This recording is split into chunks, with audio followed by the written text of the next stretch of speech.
जंगल के सभी जानवर मूर्ख हो गए हैं। मेरा तो प्यास के मारे बुरा हाल है। अगर मैंने पानी नहीं पिया तो वैसे ही मर जाऊंगा। इससे बेहतर यही है कि पानी पीकर ही मरूं।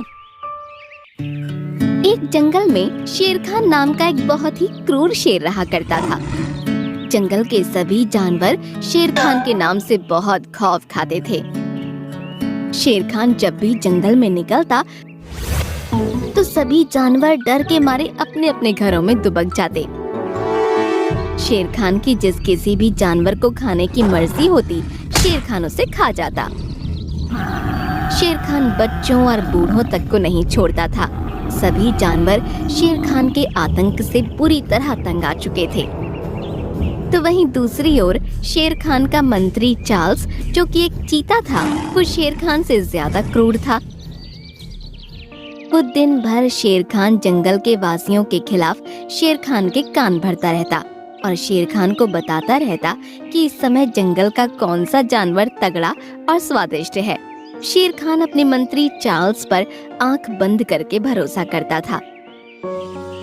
एक दिन की बात है, जंगल में भयंकर सूखा पड़ गया। जंगल के सभी तालाब सूख गए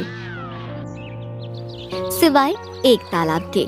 शेर खान और उसका मंत्री चार्ल्स उसी तालाब में से पानी पी रहे थे। तभी शेर खान के मंत्री चार्ल्स के दिमाग में एक खुराफाती योजना आई। उसने शेर खान की ओर देखकर कहा, महाराज, जंगल के सारे तालाब सूख चुके हैं, केवल यही तालाब बचा है अब तक। तुम्हारे कहने का मतलब क्या है मेरे दोस्त? मेरे कहने का मतलब यही है कि अगर जंगल के सारे जानवर इस तालाब का पानी पिएंगे तो इस तालाब से भी पानी खत्म हो जाएगा। तुम मेरे सबसे प्रिय मंत्री और दोस्त हो। तुम मेरा कितना ख्याल रखते हो। इतना कहकर शेर खान अपने मंत्री चार्ल्स के साथ अपनी गुफा पर पहुंच गया।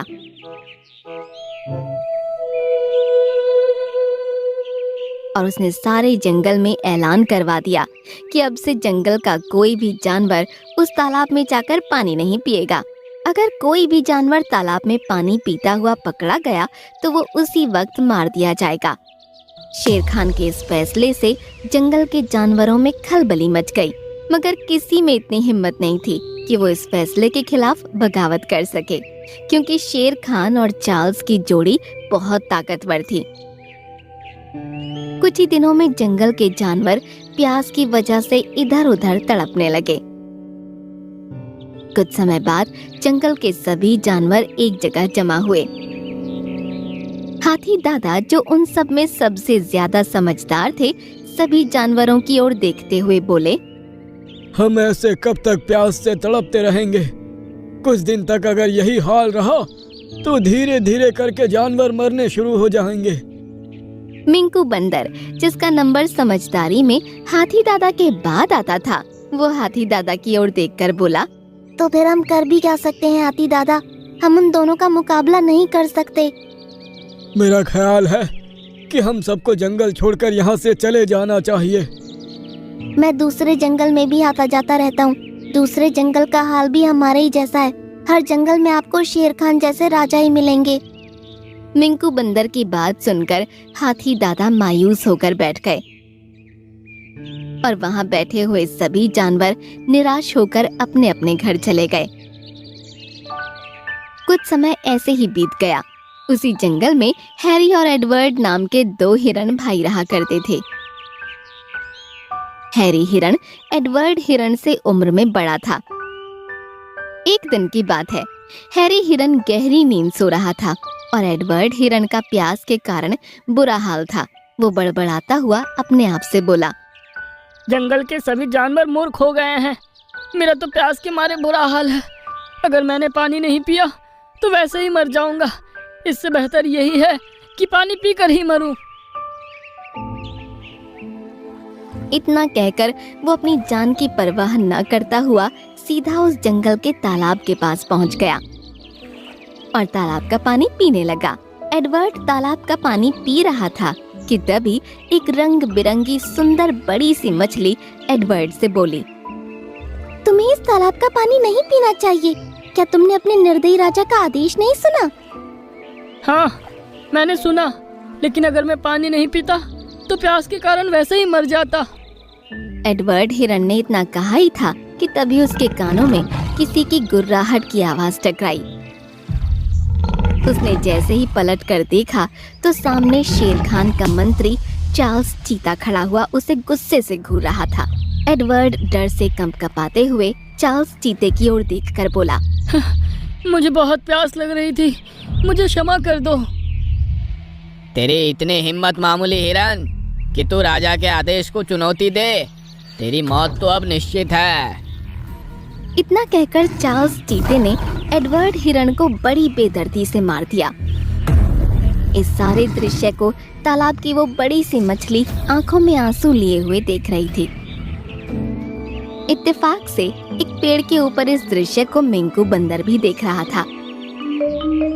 वो दौड़ता हुआ सीधे हैरी हिरन के पास पहुंचा। उसने सारी घटना हैरी को बता दी।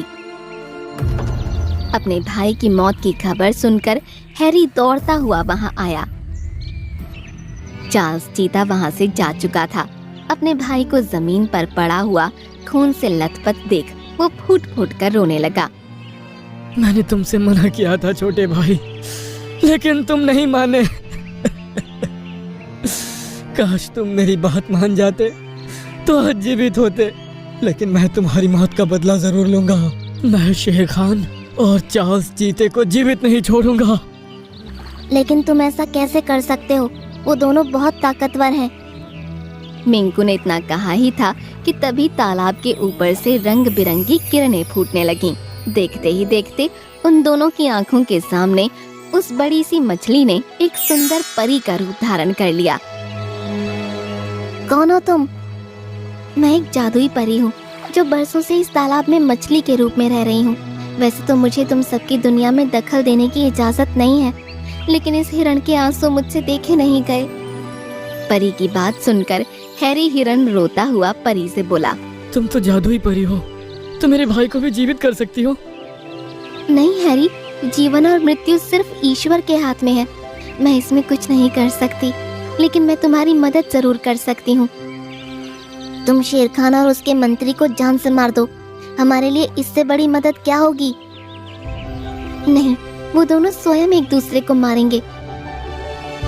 इतना कहकर उस परी ने अपने हाथ में पकड़ी हुई छड़ी मिंकू बंदर और हैरी हिरन के आगे कर दी। उस छड़ी में से सुंदर रंग बिरंगी किरणें निकलकर उन दोनों के चेहरे पर पड़ने लगीं। कुछ देर बाद वो किरणें निकलनी बंद हो गईं। मिंकू बंदर, तुम शेर खान के पास जाओ और उससे कहो कि चार्ल्स चीता तुम्हें मारकर जंगल का राजा बनना चाहता है। और हैरी हिरन, तुम उस चार्ल्स चीते के पास जाओ और उससे कहो कि वही जंगल का असली राजा है। लेकिन वो हम दोनों की बात मानेंगे। मैंने तुम दोनों के शरीर में जादुई शक्तियाँ डाल दी हैं। तुम्हारे मुंह से निकले हुए एक एक शब्द उन दोनों को सत्य लगेंगे। इस जादू का असर कुछ ही देर तक रहेगा, इसलिए ये काम तुम्हें जल्द करना होगा। हैरी हिरन और मिंकू बंदर दौड़ते हुए चार्ल्स चीते और शेर खान के पास पहुंचकर एक दूसरे के खिलाफ उन्हें भड़काने लगे। उनके मुंह से निकले हुए एक एक शब्द चार्ल्स चीते और शेर खान को सच लगने लगे। वो दोनों क्रोधित होकर आमने सामने आ गए। मैंने तुझे इस जंगल का मंत्री बनाया और तू मुझे मारकर इस जंगल का राजा बनना चाहता है। तूने मुझे इस जंगल का मंत्री बनाकर कोई एहसान नहीं किया। मैं एक ताकतवर चीता हूँ। मैं तुझसे बेहतर इस जंगल को चला सकता हूँ। तो फिर ठीक है, इस लड़ाई में हम दोनों में जो भी जीवित बचेगा वही जंगल में हुकूमत करेगा। इतना कहकर शेर खान ने चार्ल्स चीते के ऊपर हमला कर दिया। चार्ल्स चीता और शेर खान बुरी तरह से लड़ने लगे। कुछ ही देर में उन दोनों ने एक दूसरे को बुरी तरह से घायल कर दिया और जमीन पर गिरकर तड़प तड़प कर मर गए। उनके मरते ही जंगल में खुशी का माहौल छा गया। जंगल के सभी जानवर बहुत खुश थे कि आखिरकार उन्हें दो निर्दयी शासकों से मुक्ति मिली। मिंकू बंदर और हैरी हिरन ने सारे जानवरों को बता दिया कि उनकी मदद तालाब में रह रही एक परी ने की है। सारे जानवर खुश होते हुए उस तालाब के पास पहुंच गए, जहां पर परी शायद उनका ही इंतजार कर रही थी। वो परी जानवरों की ओर देखकर बोली, अब मेरा भेद खुल चुका है, इसलिए अब मुझे यहाँ से जाना होगा। तुम हमें छोड़कर मत जाओ, तुमने हमारी मदद की है। नहीं, अब मैं यहाँ पर चाहकर भी नहीं रह सकती। तुम सब हमेशा एक बात याद रखना, कभी भी मुसीबत से घबराना मत। अगर तुम एक साथ होकर अपने दिमाग की शक्ति का इस्तेमाल करोगे तो बड़ी से बड़ी मुसीबत का सामना कर सकते हो। इतना कहकर वो परी गायब हो गई और जंगल के सभी जानवर खुशी खुशी जंगल में रहने लगे। अरे वाह, मुझे तो लगा था कि गांव से मुर्गी उठाकर लानी पड़ेगी, लेकिन ये तो यहीं मिल गई। गर्मियों का मौसम था। ऐसे में कुछ जानवर बरगद के पेड़ के पास वाले मैदान में खेल रहे थे। खेलते खेलते उनको सामने से एक मुर्गी का चूजा आता हुआ नजर आया। अरे, हमारे जंगल में चूजा? हाँ, मेरा नाम मुन्नू है। तुम बहुत प्यारे हो मुन्नू, लेकिन यहाँ तुमको खतरा है। तुम यहाँ जंगल में आए किस लिए हो? तुम तो गांव में रहते हो ना? मैं अपनी मम्मी के साथ एक किसान के घर में रहता हूँ। सुबह किसान खेत पर गया हुआ था, मैं पिंजरे में था और मम्मी पास में ही दाना चुग रही थी। जाने कहां से एक बड़ा सा कुत्ता आया और मुझ पर हमला करने के लिए मेरे करीब बढ़ने लगा। मम्मी ने जब यह देखा कि वो मेरे पिंजरे तक पहुंच चुका है तो उन्होंने शोर करते हुए उसको अपने पीछे लगा लिया। वो भागकर जंगल की तरफ ही आई थी। अब मुझे नहीं पता कि वो कहाँ पर है, बस उनको ढूंढने ही यहाँ आया हूँ। ये सुनकर सभी जानवरों को उस पर दया आ गई। तुम फिक्र मत करो चूजे, हम तुम्हारी मम्मी को ढूंढने में तुम्हारी पूरी मदद करेंगे। ये कहकर उसने बाकी जानवरों से कहा, हम सभी अलग अलग दिशाओं में जाकर मुर्गी मम्मी को ढूंढेंगे। मोंटू बंदर, तुम मुन्नू चूजे के साथ रहोगे। वो मिले या ना मिले, शाम होने पर हम सब यहीं जमा होंगे। ये तय कर सभी मुर्गी मम्मी को ढूंढने निकल पड़े। इस तरफ शेर लकड़बग्घे से कुछ बात कर रहा था। लकड़बग्घा, ध्यान से सुनो। मैं कुछ दिनों के लिए मेरे भाई से मिलने उसके जंगल जा रहा हूँ। जब तक मैं वापस नहीं आ जाता तुम जंगल का शासन संभालोगे। लेकिन याद रहे, अगर वापस आकर मैंने तुम्हारी एक भी जानवर से बुराई सुनी तो तुम्हारे लिए बिल्कुल भी अच्छा नहीं होगा। आप बेफिक्र रहें शेर, मैं आपको शिकायत का मौका नहीं दूंगा। उससे ये बात कर शेर वहाँ से निकल गया। अब एक तरफ सभी जानवर चूजे की माँ को ढूंढने में मेहनत कर रहे थे और दूसरी तरफ लकड़बग्घा राजा बनने के बाद अपनी मनमानी से खूब जानवरों को परेशान रखने लगा। रोजाना यही होता कि जानवर मुर्गी को ढूंढते और शाम होने पर बरगद के पेड़ के पास आकर मिलते। इसी तरह 3 दिन गुजर गए। अब लकड़बग्घा सोचने लगा कि जब शेर वापस आएगा तो वो उसका सामना कैसे करेगा। मैं तो बुरा फंसने वाला हूँ। शेर वापस आएगा तो जानवर मेरे बारे में उसके कान भरना शुरू कर देंगे। ऐसा क्या किया जाए कि शेर आते ही मुझसे खुश हो जाए और जानवरों की बातों पर ध्यान ना दे। कुछ देर सोचने के बाद उसको एक आइडिया आया और वो गुफा से निकल गया।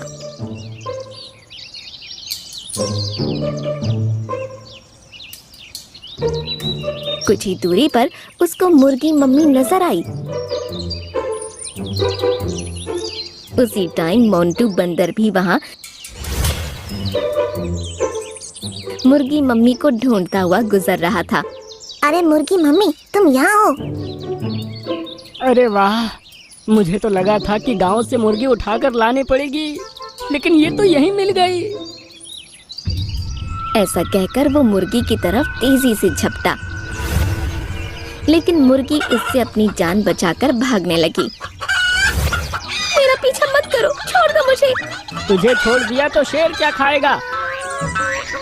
अब आगे मुर्गी थी और उसके पीछे लकड़बग्घा और उसके पीछे मोंटू बंदर।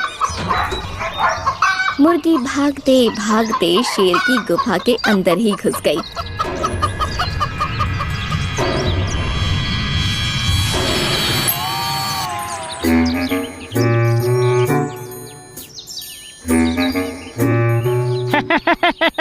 ये अच्छा हुआ कि ये अपने आप ही गुफा में पहुंच गई।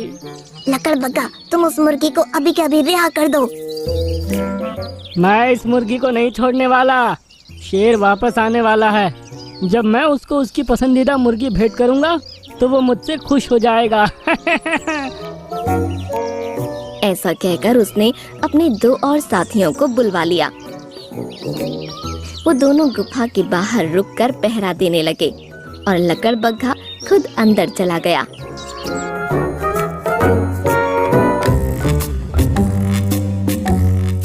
डरो नहीं, मैं तुमको नहीं मारूंगा। तुम्हारा शिकार तो खुद शेर आकर करेंगे। मोंटू बंदर अब तेजी से बरगद के पेड़ की तरफ भागा। सभी जानवर मुन्नू चूजे के साथ बरगद के पेड़ के पास पहुंच चुके थे। इतने दिनों से आप लोग मेरे साथ मेहनत कर रहे हैं, लेकिन मम्मी का कुछ पता नहीं चल रहा है। फिक्र मत करो मुन्नू, हम उनको ढूंढ लेंगे। अभी तक मोंटू बंदर यहाँ नहीं लौटा है। हो सकता है उसको आज वो मिल गई हो। थोड़ी देर बाद मोंटू बंदर वहाँ पहुँचा। उसकी सांस फूल रही थी और वो बहुत डरा हुआ लग रहा था। अरे मोंटू, तुम इतना डरे हुए क्यों हो? मैंने मम्मी मुर्गी को ढूंढ लिया था, लेकिन अब उनकी जान खतरे में है। तुम क्या कहना चाहते हो? अब मोंटू बंदर ने उनको सारी कहानी कह सुनाई, जिसे सुनकर चूजा और डर गया। ओह नो, अब हम मम्मी को कैसे बचाएंगे? तुम बेफिक्र रहो चूजे, मेरे पास एक ऐसा प्लान है जिससे हम मम्मी मुर्गी को बचा लेंगे। ये कहकर उसने अपना प्लान सबको बताया। अगले दिन शेर जंगल वापस आ चुका था। अब वो अपनी गुफा की तरफ ही जा रहा था कि उसने सभी जानवरों को एक साथ बात करते सुना। हमें शेर की बहुत याद आएगी, लेकिन अब होने को कौन टाल सकता है। शेर तो अब मौत का शिकार होने वाले हैं। ये सुनकर शेर को गुस्सा आया और वो उनके सामने पहुंच गया। क्या कहा तुमने? मैं मरने वाला हूँ।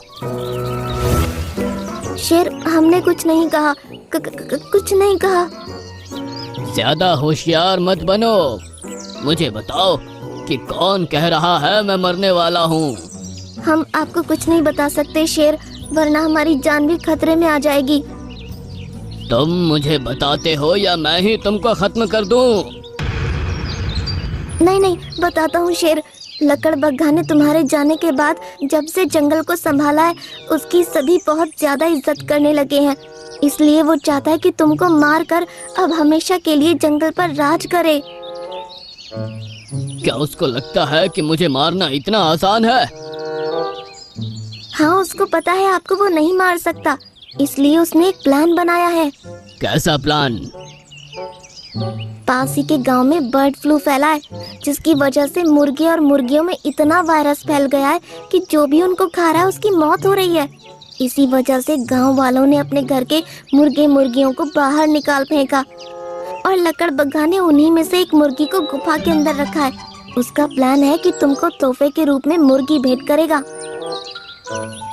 और जब तुम उसको खाओगे कुछ देर बाद बीमार पड़ोगे और फिर 2 लकड़बग्घों के साथ मिलकर वो तुम पर हमला करवा देगा। मैं जाकर देखता हूँ क्या बात है। कुछ देर बाद जब शेर गुफा पर पहुंचा तो उसने देखा कि उसकी गुफा के बाहर 2 लकड़बग्घे और बैठे हुए हैं। यहाँ तो सच में 2 लकड़बग्घे और है। इसका मतलब छोटू हिरन सही कह रहा था। वो गुफा के अंदर पहुंचा तो लकड़बग्घा उसको देखकर खुश हो गया। शेर आप आ गए। ये देखिए, मैंने आपके लिए आपकी पसंदीदा मुर्गी तैयार कर रखी है। तुम यही चाहते हो ना कि मैं ये मुर्गी खाऊं और बीमार पड़ जाऊं? ये आप कैसी बातें कर रहे हैं? मुझे बीमार करके अपने 2 लकड़बग्घे दोस्तों के साथ मिलकर मुझे खत्म कर दोगे, यही चाहते हो ना? लेकिन अफसोस, ऐसा नहीं होगा। ऐसा कहकर शेर उस पर झपट पड़ा और उसको वहीं ठंडा कर दिया। ये देख उसके दोनों दोस्त वहाँ से भाग निकले। तुम यहाँ किस लिए रुकी हो? जल्दी से यहाँ से निकल जाओ, वरना मेरी तबीयत खराब हो जाएगी। ये सुनकर मुर्गी खुश हो गई और वहाँ से भाग निकली। वो कुछ दूरी पर चली ही थी कि उसको सामने से मुन्नू चूजा नजर आया। उसके साथ मोंटू बंदर, छोटू हिरन, रामू हाथी, कालू भालू और बहुत सारे जानवर थे। मेरे बच्चे, मम्मी। दोनों माँ बेटे एक दूसरे से मिलकर बहुत खुश हुए। आप सभी का बहुत बहुत शुक्रिया। आपकी वजह से मैं फिर से अपनी मम्मी से मिल पाया हूँ। तुम्हारा धन्यवाद मुन्नू। हमसे मिलने भी आगे आते रहना। उसके बाद सभी जानवर खुशी खुशी दोनों को जंगल की सरहद के पार छोड़ने चले गए।